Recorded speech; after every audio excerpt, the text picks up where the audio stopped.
కూర్చోమ్మా కూర్చో. రా నువ్వు రా. రామ్మా నువ్వు రా. రా. నువ్వేం చేస్తావురా? నువ్వేం చేస్తావు? చదువుతున్నావా? ఎన్నో క్లాస్? యూకేజీ. నువ్వేంట్రా? నీ పేరేంటి?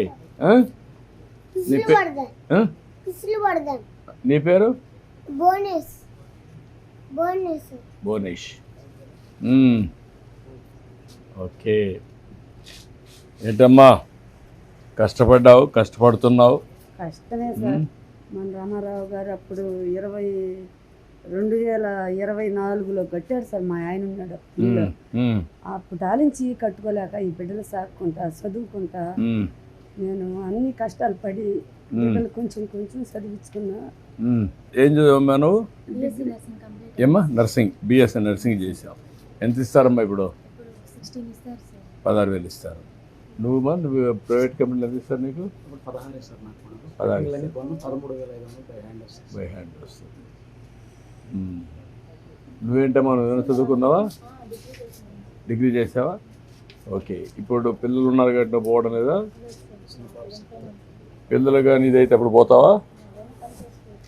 అప్పుడు ఇక్కడే ఇండస్ట్రీస్లో వస్తాయి కదా, పోవచ్చు కదా నువ్వు చదువుకున్నావు కాబట్టి. అదే ఇద్దరు పిల్లలు స్కూల్కి పోతే అప్పుడు పోవచ్చు. నువ్వు పెళ్లి చేసుకోలేదమ్మా? ఇప్పుడు మీకు డైరీ పని చేసుకుంటావు, డైరీ చూసుకుంటావా? ఉన్నాయా? నాస్టా పెడతావు. బర్రెలు పొదుపులో లోన్ ఇచ్చిన తర్వాత 2 బర్రెలు కొనుక్కున్నా సార్. 2 బర్రెలకి 2 దోళ్ళు 4 అయినాయి సార్. ఏరే ఊళ్ళకి తోలిచ్చినాను. ఇక్కడ మనకి ప్లేస్ లేక ఏరే ఊళ్ళ ప్లేస్ లో కట్టేసుకుంటున్నాను. అటు 4 బర్రెలు అయినాయి సార్. అమ్మాయికి ఫీజు కట్టాలని ఒక సూరి ఇబ్బందిగా ఉంటే ఒక బర్రెని 40,000 రూపాయలు ఫీజు కట్టుకున్నా సార్. ఇప్పుడు 2 ఉన్నాయి, 2 దోళ్ళు ఉన్నాయి సార్. ఆ బర్రెలు పెట్టుకుంటూ ఈ టిఫిన్ అంగడి ఉదయాన్నే బాబు అమ్మి కోడలు ఇద్దరు హెల్ప్ చేస్తారు సార్. నేను పోయి కాడ చేస్తుంటే వాళ్ళు ఇద్దరు కస్టమర్ కి కట్టడం, సాంబార్ అయ్యి కోడలు కొడుకు. ఈ అమ్మాయి ఏమో ఉండదు, మేము ముగ్గురమే. 8 గంటలకు అబ్బాయి వెళ్ళిపోతారు సార్. అప్పుడు నేను కోడలు ఉంటాము.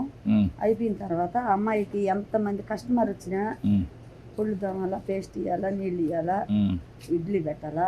తర్వాత నేను వాళ్ళనైనా ఆపుకొని అమ్మాయి పెట్టి నేను చేసుకుంటాను సార్.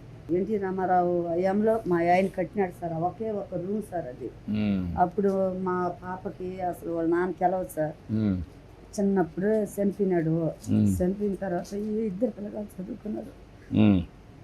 ఈ అమ్మాయిని అనాథ హాస్టల్లో చదివించుకున్నాను.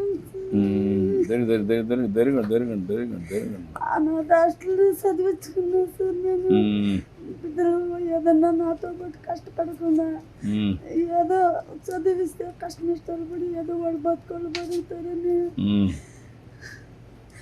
కష్టపడ్డావు. ఇప్పుడు మన దేశం వచ్చినాక కొంచెం రిలీఫ్, అంతా రిలీఫ్ అయినట్టు అయిపోయింది సార్. నాకు అప్పట్లో హౌస్ లోన్ తీసుకున్నా సార్. అప్పులైపోయి అబ్బాయికి పెళ్లి చేసి, అమ్మకి పెళ్లి చేసి, ఇంకో కూతురు కూడా సార్.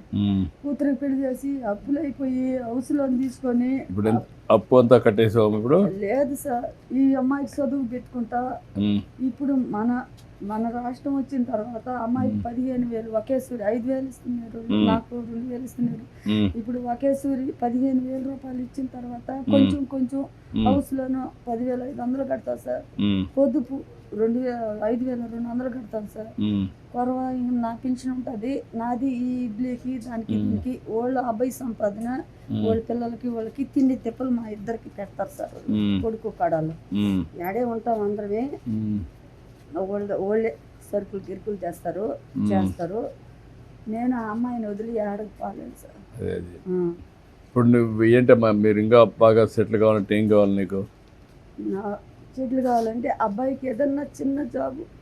నేను కష్టపడి చదువునా కాబట్టి ఆ బిడ్డలు కూడా. ఇప్పుడు ఇతనికి ఉద్యోగం చేస్తున్నాడు కానీ నీకు ఇంకా ఏం చదువుకున్నావు నువ్వు? ఇంటర్మీడియట్ చేసావు. ఇతను ఏమైనా స్కిల్ డెవలప్మెంట్ చేసి కొంచెం బెటర్ ఎంప్లాయ్మెంట్ పెట్టగలుగుతారా?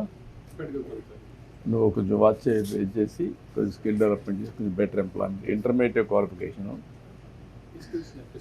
స్కిల్ నేర్పించి కొంచెం వర్కౌట్ చేయి. అదొకటి. ఇంకమ్మా ఆర్మీ ట్రైనింగ్కి వెళ్ళాను sir, Warangal Hanumakonda certificate 2 months training కూడా వెళ్ళాను, సర్టిఫికేట్ కూడా ఇచ్చారు. మీ పక్కనే ఒక ఫర్నిచర్ పార్క్ వస్తున్నాయండి, ఫర్నిచర్ పార్క్ వస్తున్నాయి. దీంట్లో అది వర్కౌట్ చేసి నేను కొంచెం ట్రైన్ చేస్తారు, ట్రైన్ చేసి పెట్టిస్తారు. ఇంకా అమ్మా ఇద్దరు పిల్లలు చెట్లు అయ్యి పాపకి పెళ్లి చేసుకోవాలి సార్. పెళ్లి చేసుకునే సోమితి నాకు లేదు. ఈ టిఫిన్ అంగడి పెట్టుకొని కాలక్షేపం చేసిన అబ్బాయి జీతం వాళ్ళకి సరిపోతుంది. ఈ అమ్మాయికి 25 జరుగుతా ఉంది సార్. ఇంకా వయసు అయిపోతే అందరూ వస్తున్నారు, చేసుకునే దానికి సోమితి లేదు. నీకు పెళ్లి నేను చేపిస్తానమ్మా, నేను పెట్టి ఖర్చు అయి పెట్టి చేపిస్తా. చుట్టూరు ఇదిగో రేగులు అట్లా నాటుకున్నా సార్.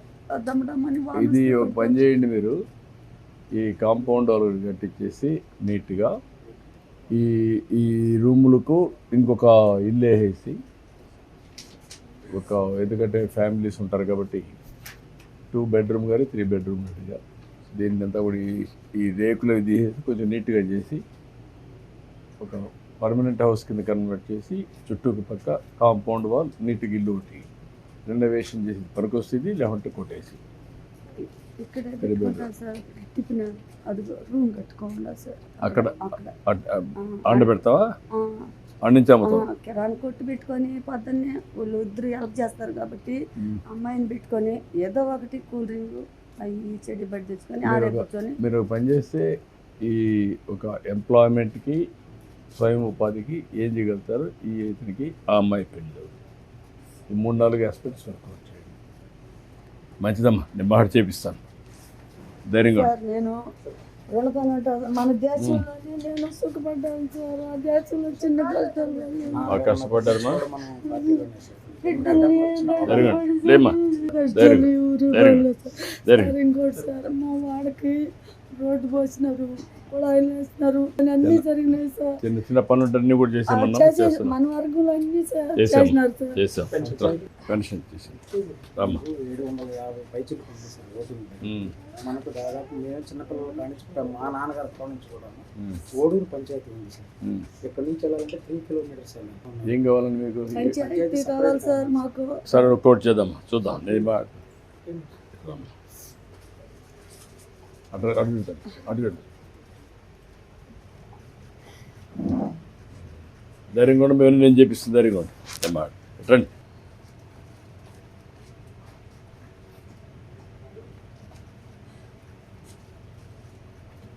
ఓకే అమ్మా, కుటుంబానికి బాగా నిలబడ్డావు, అందరూ సంతోషం. సంతోషంగా మన బాబు గారు వచ్చిన తర్వాత అన్ని బాగున్నాయి. ఆ లేడీస్ కూడా మొత్తం సంతోషంగా ఇగో సార్ బర్రెలు ఉన్నాయి సార్, ఉన్నాయి సార్.